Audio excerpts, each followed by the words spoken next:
Bonjour, c'est la rentrée pour tout le monde et en particulier pour l'équipe des West News qui vous présente son numéro de septembre. Ce magazine est très fourni avec en particulier plein de nouvelles têtes. Je ne m'attarde donc pas et je vous invite tout de suite, comme d'habitude, à prendre connaissance des chiffres du trafic de l'été. Comme vous le voyez à l'écran, il y a eu une bonne progression du trafic FIR en juillet avec près de 15% de plus par rapport à 1994. Août ne s'est pas mal tenu non plus avec plus de 10% d'augmentation. En UIR, les augmentations ont été plus modestes avec environ 4,5% de plus en juillet. Août n'a progressé que de 1,5%. Pour le trafic NAT, la tendance est inverse avec pas tout à fait plus 5% en juillet, mais plus de 12% de progression en août. Enfin, le trafic total lise toutes ces tendances, ce qui fait progresser le trafic de 4,74% en juillet et de 1,29% en août.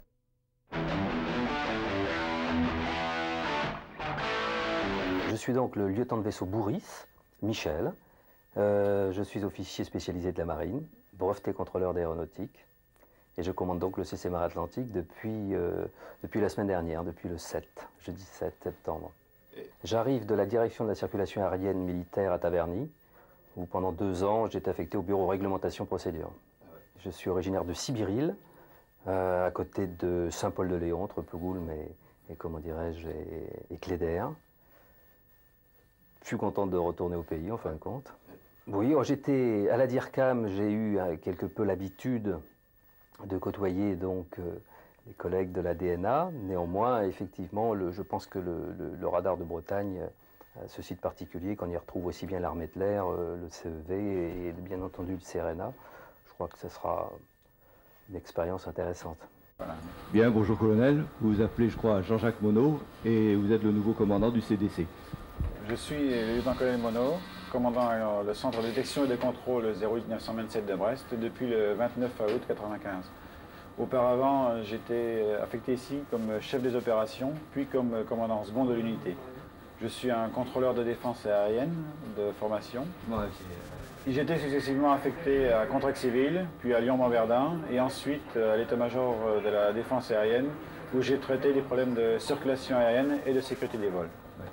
Vous n'avez jamais eu l'occasion de travailler dans un milieu civil-militaire avant d'être commandant second et chef des opérations ici auparavant? C'est effectivement la première fois que je travaille dans un milieu mixte civilo-militaire.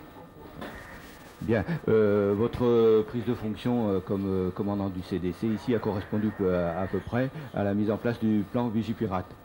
Est-ce que le plan Vigipirate, tel que nous le vivons actuellement, est dans une phase définitive, dans un stade définitif, ou est-ce que ça peut évoluer en fonction des circonstances? La situation actuelle peut très bien évoluer dans un sens d'allègement ou dans un sens de renforcement. Le plan Vigipirate est un plan qui est décidé par l'autorité gouvernementale. Les armées, à ce titre, comme d'autres édifices publics, sont amenées à la faire appliquer. L'armée de l'air ayant notamment sur l'île Loire la charge du filtrage, elle doit donc assurer cette mesure de vigilance renforcée. Cet aspect des choses se manifeste notamment par, des éléments de vérification complémentaires par rapport à ceux qui ont pu avoir à l'accoutumée. Cela d'autant que dans cette période de manière fortuite, nous avons eu donc une relève de personnel du contingent qui ne connaissent pas, bien entendu, toutes les personnes du site. C'est ce qui explique le surcroît de contrôle auquel on a... Les deux effets conjugués expliquent de surcroît le contrôle, d'une part, mais l'aspect Vigipirate est certainement celui qui est le plus déterminant. D'accord. Bien, je vous remercie. Un autre retour au pays, et par la même occasion un futur équipier du BRAC, Loïc Robin est arrivé le 1er septembre au poste d'adjoint au chef du service technique. Bonjour, je me présente, Loïc Robin, 32 ans, I2EAC. Je suis arrivé au radar le 1er septembre en provenance de Reims. J'y étais depuis janvier 88, d'abord en qualité d'assistant à la subdivision études du service exploitation, puis en tant que chef de la même subdivision. J'ai été nommé à Brest en tant que chef adjoint du service technique, donc auprès de Gilles Guérizec, et donc en remplacement de Philippe Boileau, parti il y a maintenant 1 an et demi déjà. Mes attributions seront donc celles qu'avait auparavant Philippe Boileau. Pour le reste, je n'arrive pas en terrain complètement inconnu. Je suis originaire de Gourin, dans le Morbihan, à 2 pas du Finistère. D'autre part, j'ai l'occasion déjà de connaître quelques têtes ici, d'une part, de par ma précédente affectation. D'autre part, parce que de Reims sont venus quand même bien des gens sur Brest. Et enfin, parce que j'ai le défaut de jouer au foot tous les ans au tournoi européen et j'ai pu rencontrer, généralement après les matchs, les éminents membres du BRAC. C'est d'ailleurs, je crois, enfin s'ils veulent bien m'accepter, parmi les premières personnes que je connaîtrai à Brest, puisque j'ai l'intention de continuer ici avec eux. Claude, le frère de Bruno Le Guenec, est arrivé également le 1er septembre au service technique en provenance d'Orly. Alors bonjour, je m'appelle Claude Le Guenec. Je viens d'Orly. Je travaillais au service technique. J'ai fait 10 ans à Orly au service technique, à tour de contrôle. Alors donc là, je suis affecté à subdivision radar visu et je suis dans la section visu et je vais m'occuper de l'installation de FIDIAS. Je suis le frère de Bruno, donc, qui est à la subdivision Cotra. Je jouais au foot à Orly, donc s'il y a moyen de jouer au foot dans l'équipe du CRNA Ouest, je jouerai volontiers. Je suis originaire du centre Bretagne, Rostrelin.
La dernière promo ICNA est arrivée de l'ENAC le 1er septembre.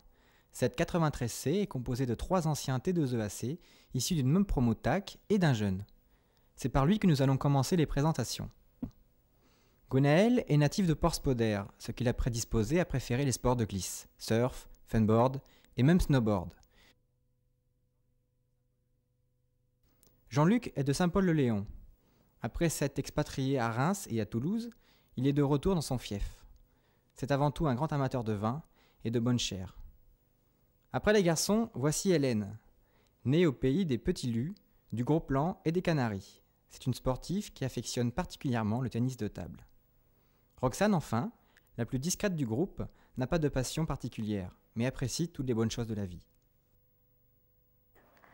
Après toutes ces présentations, je vous invite à prendre connaissance de nouvelles brèves, résumés d'incidents, aménagements de locaux, passage de stagiaires, etc. Voici maintenant les résumés filmés de 3 incidents aériens qui se sont produits cet été. Le 28 juin, tout d'abord, le Fox Sierra Juliette, stable au niveau 100, de Nantes à Melun, et le Ecogolf Lima 01 Alpha de Saumur vers EGTG, en montée vers le 160, se croisent à moins de 2 nautiques aux environs d'Angers. Le 12 juillet, le régional 1179, en montée vers le 190, de Nantes à Bastia, croise le Britannique 502 Sierra X-Ray, stable au 160, de Lyon à Rennes, aux environs d'Apsy. Là encore, moins de 2 nautiques et seulement 100 pieds. Enfin, le 31 juillet, au nord d'Ortac, le Speedbird 512 rattrape l'Air Yuka 972 en longueur et en hauteur. 3 nautiques et demi et en plus chez nos voisins.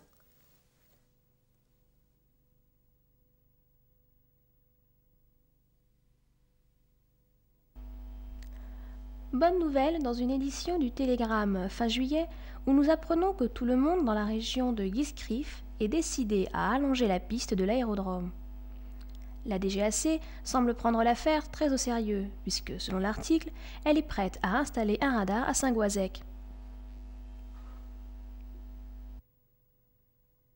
Du 10 au 15 septembre, 3 jeunes contrôleuses des tours de Cherbourg et de Caen ont effectué un stage de sensibilisation au CRNA. Elles ont suivi des cours à la subdivision instruction, visité les différents services et participé à une séance de simulation de trafic.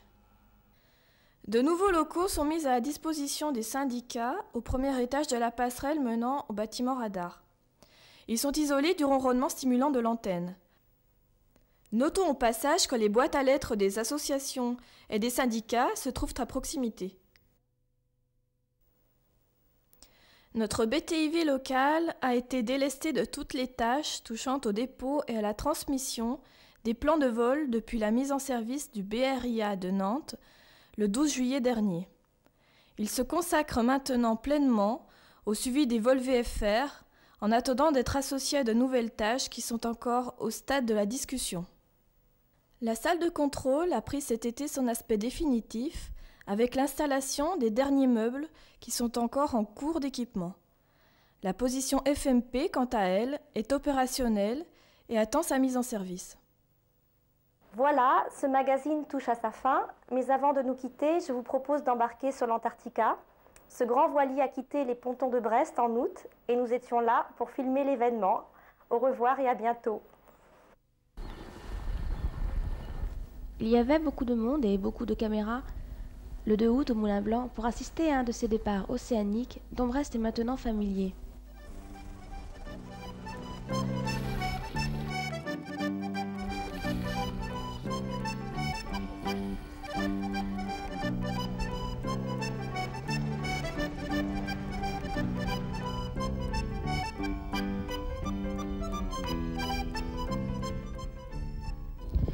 Bon, vous êtes sans doute surpris de nous voir à bord de l'Antarctica ce matin.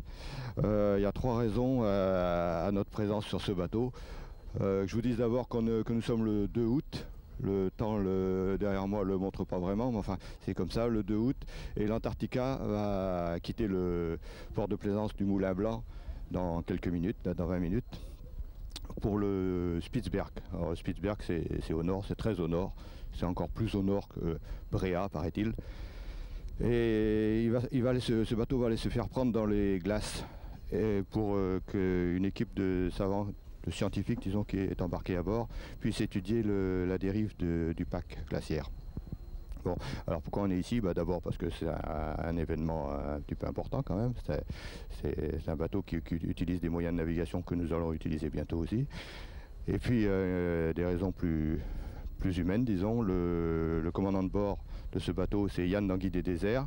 Yann Danguy des Déserts est originaire de l'opérette, comme le radar. Il a même il a tiré ses premiers bords à Rostiviec, au centre nautique. Et la troisième raison, c'est que un des officiers embarqués à bord de ce bateau, ils sont 7 en tout, un des officiers s'appelle Vincent Delteil, et c'est le fils de Jacques Delteil.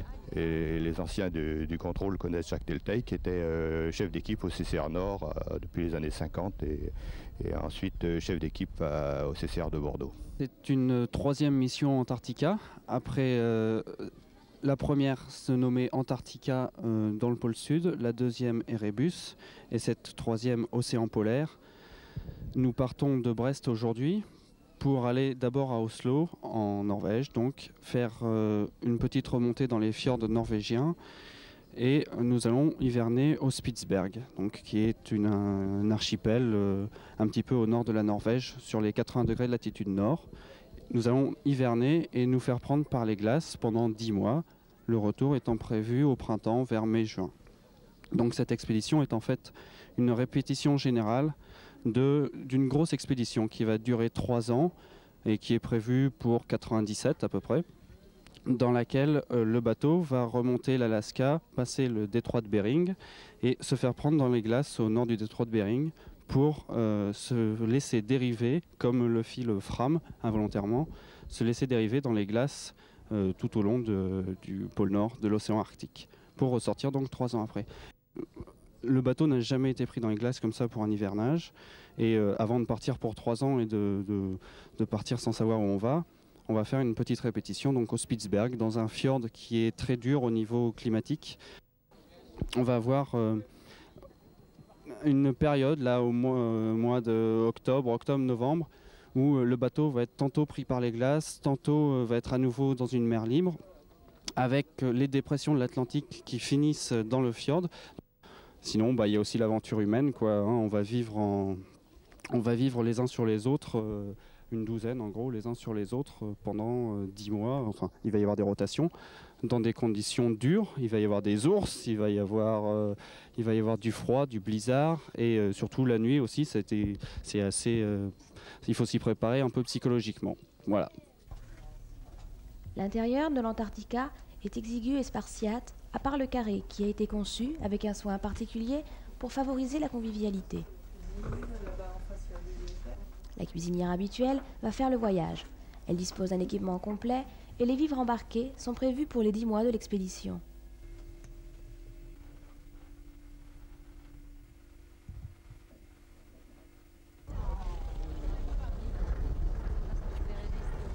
Jean-Louis Etienne a embarqué à la dernière minute et Antarctica a quitté Brest dans une ambiance plutôt joyeuse.